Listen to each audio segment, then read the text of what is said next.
All right, another edition of Riding Home, this time with Dylan Weber, who's joined us. Ryan's preparing for the video. I thought today, Dylan, it was kind of interesting. Todd Monken was asked for the first we hadn't talked to Todd Monken since August or whenever it was.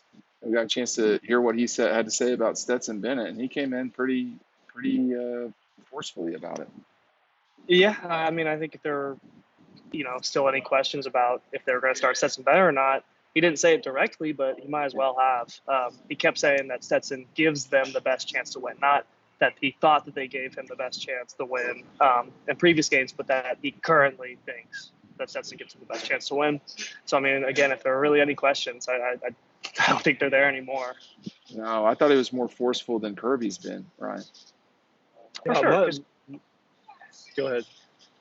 Kirby, I mean, has been saying that, they'll evaluate all options and that whoever gives them the best chance to win on game day is who they're going to go with. But Todd was saying today that Stetson gives them the best chance.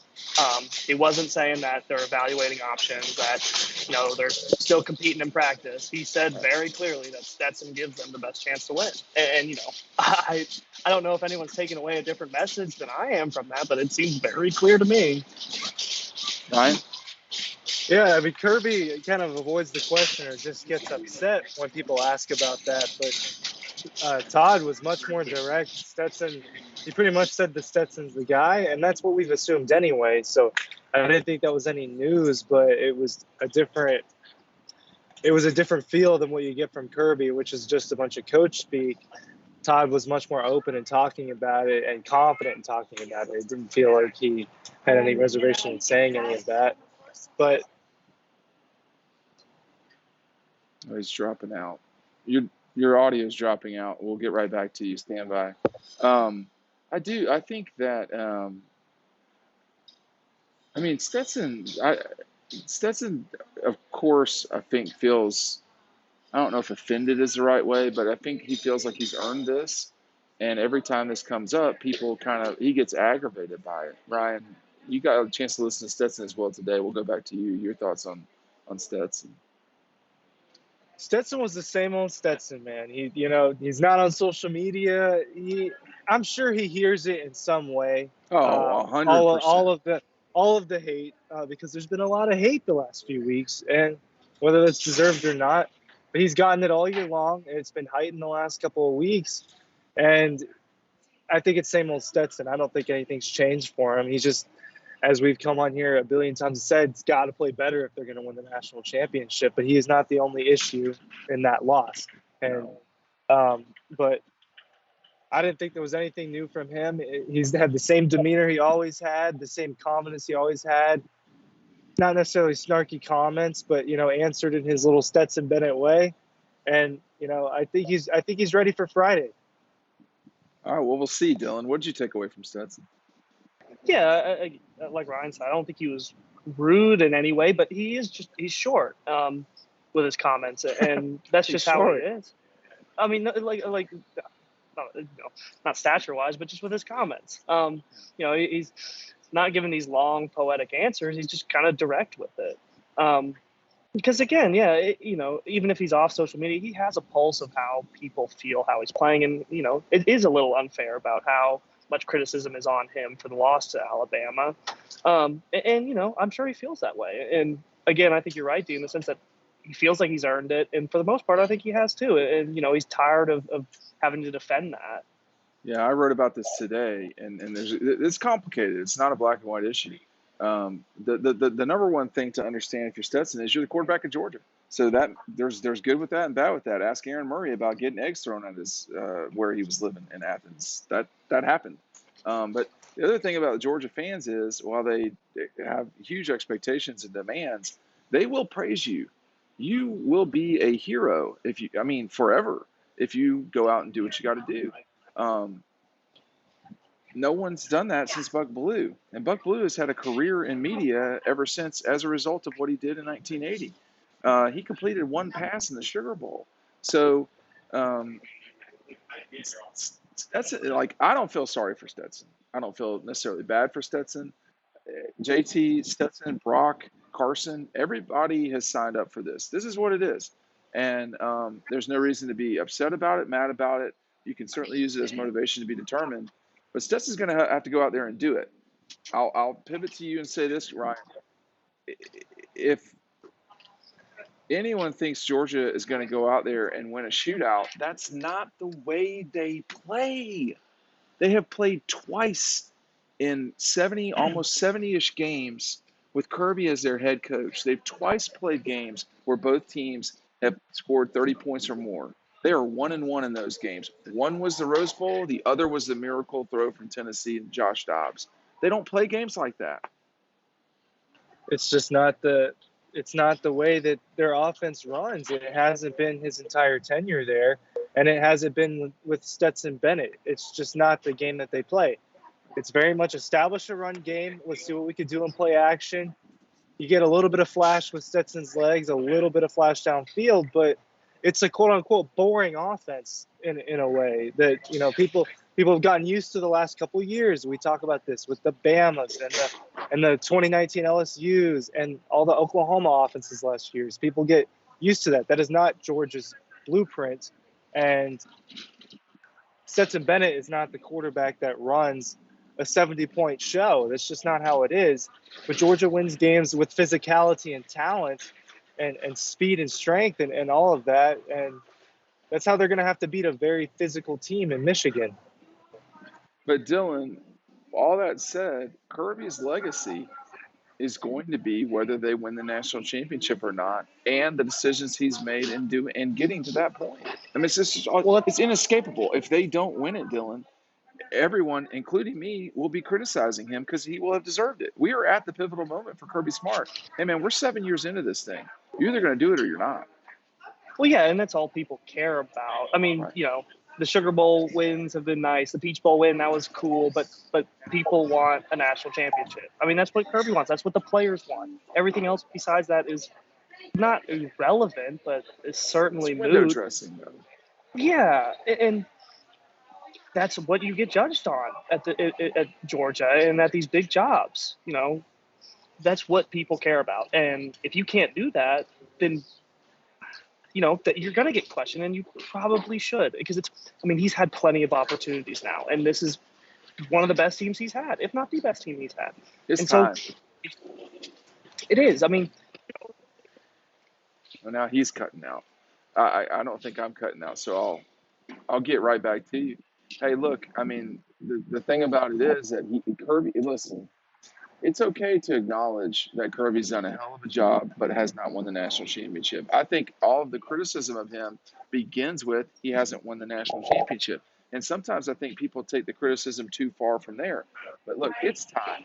And they're right on top of it, Dylan. It's go time. They need to do it. And if it's Stetson that they feel like gives them the best chance to do it, I'm not the one. I'm not a critic about that. I understand they've made that decision, and that's the decision. My only, obvious statement is if you don't win it, it doesn't matter who the quarterback is.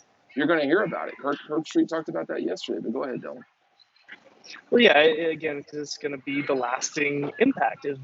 If they don't win, it's going to be why didn't they win? And you're going to look at every single reason why they might not have. And the first thing they're going to look at is the quarterback decision, because that's been questioned this entire year. And so, of course, that's going to be the first thing to be questioned. And there might be other questions as well, but that'll be the most glaring one and probably the most lasting one, especially if Stetson doesn't play well. But, I think that question was a little bit, harsh for the SEC championship, because I don't think that was on Stetson or all on Stetson. And it might not be if they lose this game. All on Stetson, but that will be the most lasting question. But that's going to be a dark offseason, Ryan. If they come down here and lose to Michigan, a team that they're better than by a touchdown, apparently, you get upset in back-to-back weeks. I mean,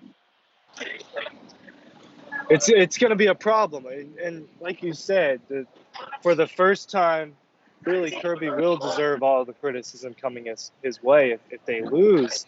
Especially if they lose to Michigan. They don't even make it to the national championship after you had that dominant of a regular season.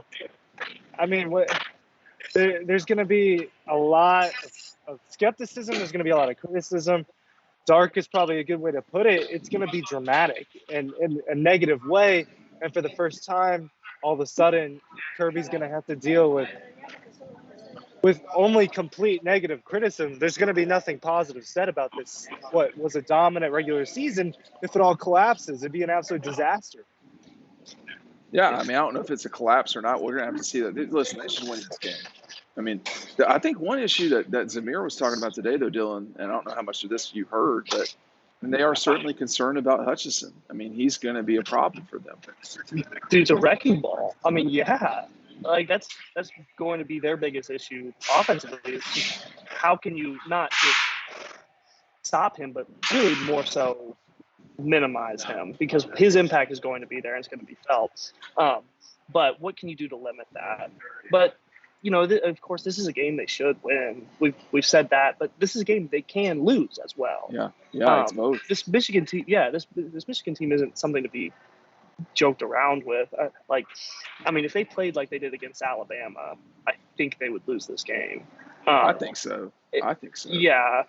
I think it'd be closer, but I think they would lose. And that's more than possible. If this Michigan team plays their best game of the year, they could beat this team. Well, and that's what people are concerned about that are insiders. I mean, they're concerned that they'll get 2 straight great games from opponents. And I'm not going to sit and act like I've watched every single Alabama game, but they have not been consistent they played well at times, but they haven't played the way they did against Georgia the whole year. I mean, I don't know if Alabama played back-to-back great like that.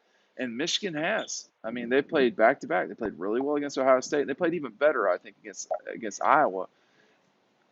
Iowa's not to the level of Georgia. I mean, and they're not to the level of Ohio State. I fully expected Michigan. They crushed their skull in, though. Yeah. I mean, that was a big win for them. Even if it's not a great Iowa team, like that was the hottest team right now. I mean, even as well as Bama played, and Cincinnati's not lost. But I think Michigan's the hottest team. They probably, if they play the game a week later, it might be a more fortuitous situation for the Wolverines. But for Georgia, as the children come out to play, we got food getting ready here. Georgia's been able to recalibrate. Go ahead, Dylan. Well, I was just going to say, I mean, how much do you think that hurts Michigan having to wait, several weeks to play after this? Or after that win over Iowa, and then, how much does it help Georgia to have to get this time to, like you said, recalibrate? Right. That's something that I talked about last week. I don't think it matters too much, man. I think you just got to prepare for the game. If it matters for anyone, I think it matters more for Georgia because of the way they got punched in the mouth, and then the way that Kirby Smart seemed to be happy about it almost. I know. The next day. The feeling you get just watching the way these guys are answering questions, hearing what we hear about practice, I think they're in a good place right now. I think they're really ready for Friday, and they had a couple more days to prepare, but I think that the Georgia losing will probably have more of an effect than Michigan being the hottest team in the country, but I don't think it matters too much. And you were saying you said insiders were concerned about Michigan being or 2 teams playing 2 hot games in a row against Georgia. Is that what you're saying? Georgia shouldn't be worried about that at all. They should be worried about playing a hot game themselves. That shouldn't matter. Well said. They shouldn't think about that at all. They should be focused on going out there and playing their game. But Dylan's right. Michigan is a very good team. They are the hottest team in the country, and they deserve being in the playoff, and they deserve that 2 spot. It's not a joke, and I know that 7.5 points jumped out at me originally. I thought that the line should have been closer. I think Michigan's a really good team. I think Georgia's better. I think they're going to win the game, but I think it's going to be a little bit of a slugfest for at least the better part of the game. This is not a shootout type game, in my opinion. I don't see any way where both teams are scoring more than 40. Well, the one thing to me that you couldn't depend on. You're asking a lot of Stetson or any quarterback to get you those kind of points. They didn't run the ball as effectively as they wanted to, and they did not stop Alabama the way they really. I mean, they slowed Alabama down, but Bryce Young really killed them with quarterback run. The question is, can Michigan? I think Michigan can stop Georgia in the run game, but can they do it the whole game? And then the other question is, is Michigan going to be able to run effectively? And Alabama ran effectively against Georgia. It wasn't great, but it was enough. And we saw that last year with the Gators. They ran enough. It wasn't unbelievable. So that's the thing. If Georgia can just control the line of scrimmage they'll be in good shape. The people that I talk to feel like these guys are a better version of Arkansas, with more elite guys in certain spots. Obviously, the defensive end is the one that sticks out, but Georgia took away Will Anderson from Alabama. He didn't do much of anything that I recall. So, Well, Michigan's a little different, man. They've got another guy on the other side that also has double-digit sacks. Pass protection should be Georgia's probably first priority on you don't have to offense. worry that When you much have about two pass. guys coming that way, Yeah, you don't have to worry as much about pass protection if you're effectively running the football. So that's the thing. And the other thing too, and I'll let Dylan go in. Listen, if Stetson can move, that's a positive. Yeah, against Alabama, and that was one thing, because that's one reason why they play Stetson, is because he can actually run the ball pretty well for much better than JT, but he didn't do that against Alabama, and he had opportunities too, and I don't know exactly what it was, if he just thought throwing it was better, but he had chances to against Alabama and he didn't, and that was probably one of the more disappointing parts of his game. From him, because that's why they play him, and he needs to be able to run the ball. And it's not like they're asking him to run for 100 yards a game, and not even 50. But when you have the opportunity to pick up 1, 2, 3 or first downs in a game, you have to take those opportunities, and he didn't against Alabama. And so if he doesn't against Michigan, they could be in a similar situation. Yeah, Stetson needs to play smart, and playing smart for him would be throwing the ball fewer than 25 times, effectively keeping the ball. Michigan's limited on offense as it relates to their quarterback too. So this is a problem both teams have. But I did, Todd Monken was very forceful today. And I don't know if it was because Stetson was right there or what, but he was very forceful about he gives us the best chance to win. Well, there you go. I mean, that's a pretty definitive statement. And you can read about it more over on Dog Post. Make sure you're going over to the website. We'll see you over there, dogpost.com. Thanks for watching. Time to get into the pool.